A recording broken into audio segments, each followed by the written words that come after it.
Onpa talousymmärryksesi missä tilanteessa tahansa. Selitän ja avaan sulle myös ja nimenomaan kaikki ne asiat, joihin kirjanpitäjäsi velvoitteet eivät ylety.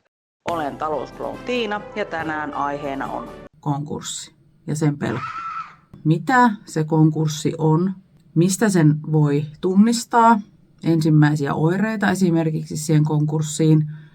Ja milloin alkaa olemaan se tilanne, että sä tarvit ulkopuolista apua. Tässähän on ollut nämä viimeiset vuodet todella tuulisia. Ihan hirveätä luettavaa. Toki nykypäivän mediaakin kannattaa aikamoisten lasien läpi lukea.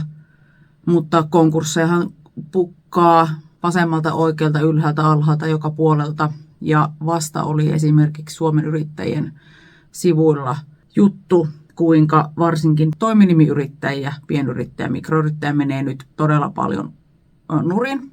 Yrityksiä, ei yrittäjiä, vaan yrityksiä.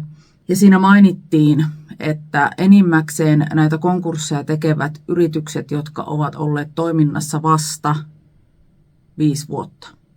Semmoinen kirjoittamaton sääntöhän on, että sun täytyy siellä suossa rämpiä 3-5 vuotta ennen kuin se sun yrityksen toiminta alkaa olemaan sillä tasolla, että sitä voi sanoa vaikka menestyväksi. Menestyvä yritys on taas jokaisen yrittäjän oma mittari. Mä en tarkoita sitä, että sun tarvii tehdä miljoonia tai 10 000 myyntejä joka kuukausi. Vaan se on se, millä sinä pärjäät, mikä on sinulle se mittari siihen menestymiseen. Ei se, että mitä joku jossakin sanoo. Ja se 5 vuotta on ihan helvetin pitkä aika, jos mietit. Se on semmoinen suo tarvottavaksi, että siinä täytyy ymmärtää, että niitä pikavoittoja ei ole olemassa. Jos lähtee todella vauhdikkaasti vaikka yritystoiminta vauhtiin, niin siinä alkutekijöissä kannattaa ottaa heti sellainen asenne, että kun vuodet on tuulisia, niin silloin se seuraava vuosi voi olla taas hurrikaania tai hirveätä mahalaskua. Nyt on semmoiset vuodet, että et voi tietää, mihin tämä homma suuntaa esimerkiksi ensi vuonna. Konkurssiuhka on todella pitkän ajan uhka. Se ei ole sellainen, että se ilmestyy yhdessä yössä, että no niin, nyt on konkurssikypsää toimintaa. Se ei todellakaan mene niin. Ja multa monesti kysytään sitä, että katotko nämä mun luvut, kerro mulle, miten mulla menee. No joo, sieltä näkee semmoiset tietyt mittarit kyllä, mutta se ei kerro sitä koko totuutta. Siellä on paljon laajempi käyttäytymistapa taustalla, minkä takia näitä konkursseja tulee. Mitkä on ne asiat, mitkä alkaa vaikuttamaan siihen, että siellä on se konkurssiuhka?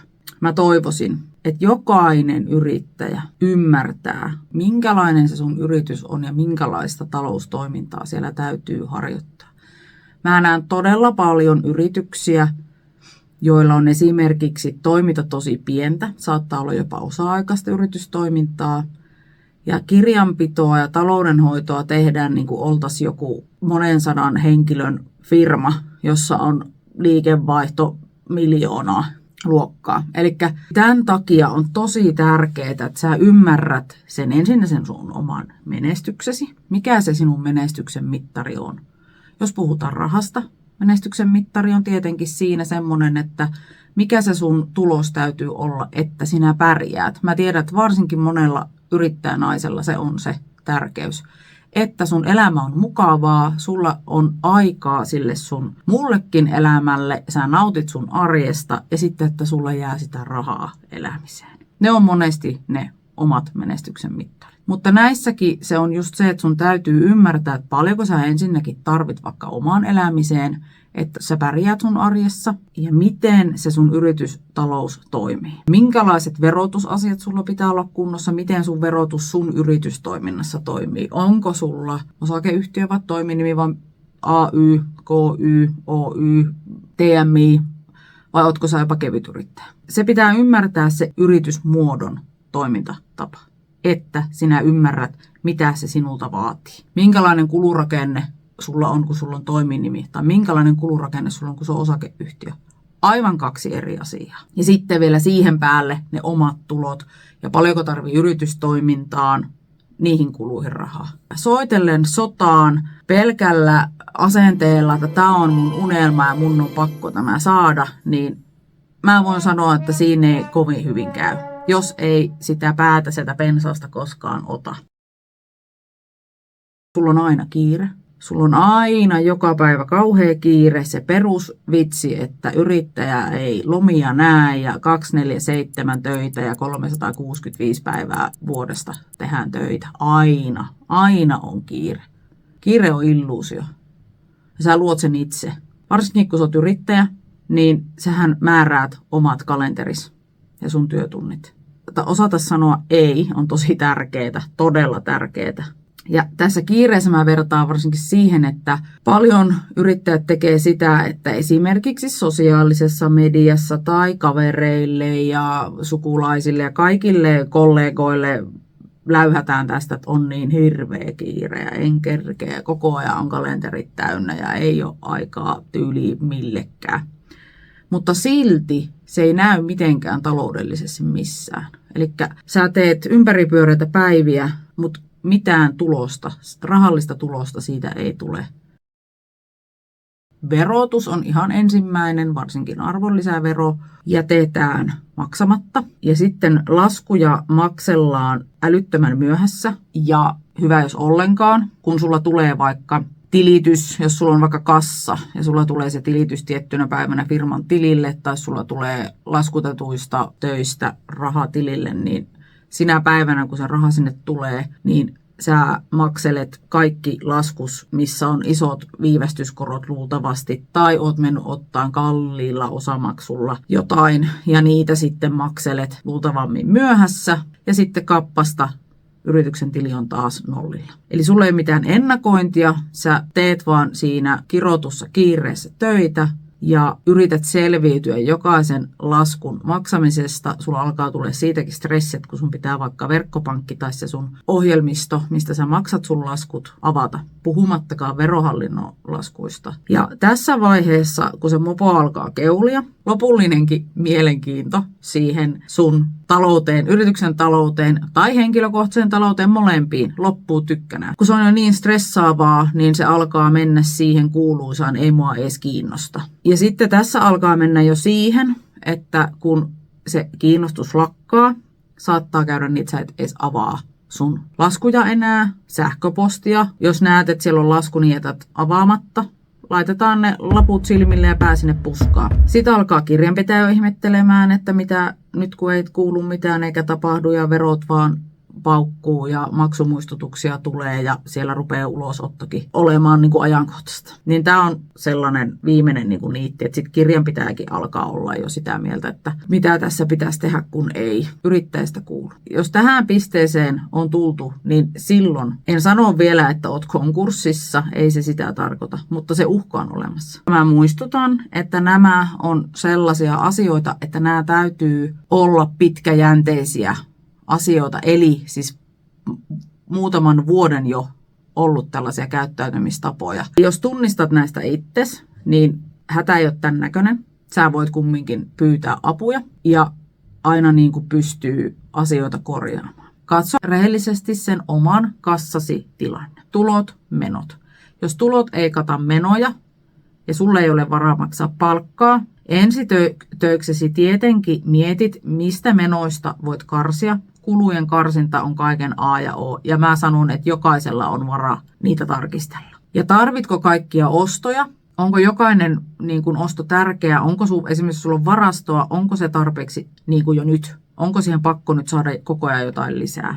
Ja seuraava on se Pandoran lipas, eli omavero. Mulla on tullut vastaan tosi paljon sitä, että yrittäjät ei edes hoksaa, että he itse näkee omaverosta omat yrityksen tiedot. Avaa se ja katso, mille siellä näyttää. Se kertoo sulle aika paljon ja jos se tuntuu, että sä et sitä ymmärrä, niin sitten rimpautat sille kirjanpitäjälle. Ja pyydät tapaamista kirjanpitäjän kanssa. Ja kerrot tämän sun tunnetilan, että nyt on semmoinen tunne, että pitäisi asialle jotain tehdä. Että olisiko antaa vinkkejä. Ja sitten mulla on semmoinen vinkki tähän, että mulle tosi moni sanoo, että hei, uskalla soittaa kirjanpitäjälle, kun se pian maksaa.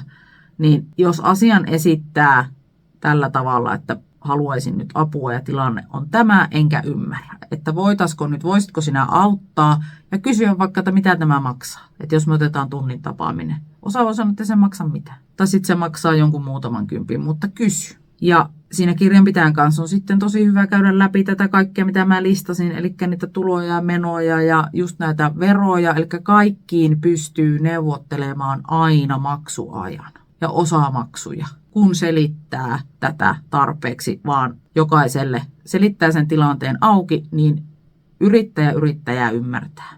Ja verottaja ymmärtää kanssa. Sitäkään ei kannata pelata. Nuo on ne ihan ekat stepit, mitä sä voit ottaa vaikka heti käyttöön ja siitä lähteä liikenteeseen. Ja jos tuntuu, että nämäkin on sellaisia, että sä et itse sen kanssa pärjää, niin muista se avun pyyntö. Se on kaikista tärkein. Joko jonkun kollegan kanssa katsot läpi tai sit otat ulkopuolista apua. Apua tollaisiin saa esimerkiksi paikallisilta yrityskeskuksilta ihan ilmaiseksi. Voit ihan varata ajan ja käydä keskustelemassa. Ja aina pitää kartoittaa ensin, että missä se sun tilanne on ja miten paljon pitää tehdä töitä. Ja jos haluaa maksullista palvelua, niin sitten, että mitä se tulee maksamaan. Tässä mä painotan sitä vielä sulle, että älä mene mihinkään sellaiseen mukaan, missä sulle sanotaan, että sä teet tällä koulutuksella tai jollakin, mikä maksaa sulle vaikka monta tuhatta euroa, niin tällä se sun firma nousee. Ei. Älä mene sellaiseen, vaan ensin lähdetään sitä ihan pohjalta ja katsotaan kaikki läpi. Käytä mieluummin ensin ilmasta konsultointia tällaisiin asioihin ennen kuin menet maksamaan itsesi kipeäksi ja sulla on taas lisää kuluja. Parasta on, jos sulla on yrityskollegoita, kenen kanssa pystyt luottamuksella näitä asioita puhumaan, niin että sulla on joku, kenen kanssa avata tätä asiaa ja niin kuin saada kertoa. Se helpottaa jo paljon. Sieltä voi tulla vaikka miten hyviä vinkkejä, tai kunhan joku kuuntelee, niin se on tosi tärkeää, se vertaistuki. No sitähän haetaan siinä vaiheessa, jos sä oot ylivelkaantunut. Eli ne maksut on viivästyneet, sulla on verot viivästynyt. Sitten sulla on ruvennut menemään hommat siihen, että sä otat sieltä täältä ja tuolta kaikenlaisia pikalainoja tai lainailet, keltä nyt sattuu, rahaa epätoivossa, että saat sen firman pidettyä jotenkin pystyssä. Ja investoinnit vähenee ja loppuu kokonaan. Eli investoinnit pienyrittäjällä, mikroyrittäjällä voi olla, että sä et investoi enää niin kuin yrityksen kehittämiseen, sä et pysty siihen investoimaan, sä et pysty vaikka ostamaan varastoon enää mitään, sä et pysty markkinoimaan, sä et pysty panostamaan mitenkään siihen sun yritykseen. Vaan se on sitä kirottua kiirettä ja maksetaan ne laskut, mitä pystytään, ja sitten ne muut annetaan vaikka olla tai heitetään roskiin. No tässä vaiheessa sitten just on jo se kyse siitä, että tulee niitä maksuhäiriöitä sinne luottorekisteriin ja asiakastietoon. Nämä on myös sellaisia jo, että siinä vaiheessa voi olla, jos sulla on vaikka joku iso velkoja, kaikista suurin velkoja yleensä aina on verohallinto, niin he luultavammin hakee sun yritystä sitten konkurssiin. Eli sitä konkurssia voit hakea sinä itse tai sitten joku iso velko. Osakeyhtiössähän yrittäjä vastaa veloista osakepääoman verran, eli siinä on tietty turva. Avoimessa yhtiössä ja toiminimessä, jos olet ottanut yritykselle lainaa, niin sinä takaat sen. Se on sun henkilökohtaista lainaa periaatteella. Eli jos firma menee nurin ja sulla onkin vaikka omakotitalo ja auto, niin pankki vaatii niiden myyntiä, että sinä voit maksaa ne firman velat. Ja mä en koskaan suosittele, että henkilökohtaisilla omaisuuksilla mennään ikinä missään mitään yrityksen toimintaa takaamaan. On Finveran takauksia ja kaikkia muita, mutta tämä on sitten aivan oma lukunsa. Entisenä pankkitoimihenkilönä, neuvojana, olen yrityspuolella siis töissä, niin voin kertoa sellaisen vinkin, että jos sulla on joustoluottoa tai sulla on jonkunlainen rahoitus tai laina sun yrityksellä, maksa se aina ajoissa. Pankit luottoluokittaa yrityksiä ja myös yksityishenkilöitä siten, että ne maksut täytyy tulla ajallaan. On sellaisiakin yrityksiä, joilla saattaa olla pätäkkää vaikka kuinka, ja he on ottanut vaikka jotakin investointia varten lainan, mutta sitä maksellaan milloin sattuu. Se on aivan sama, vaikka sulla on 1 000 000 tilille ja sä et pankille maksa niitä sun lainaosuuksia ajoissa oikeaan aikaan, oikeita summia, niin sun luottoluokitus pienenee pankin silmissä. Ja ne on nyt tiukentunut ilmeisesti todella paljon siis siitä ajasta, kun minä olin pankissa töissä. Mä voin väittää, että aika harvalla on se konkurssi nyt just siellä tulossa. Eli mullakin on se tunnin ilmainen tapaamisaika mahdollista, missä voidaan käydä näitä käyttäytymistapoja vaikka läpi ja katsoa samalla vaikka lukujakin. Asioilla on tapa ratketa. Mä oon sitä mieltä, että ei ole ongelmaa, mitä ei pysty jollain tavalla ratkaisemaan.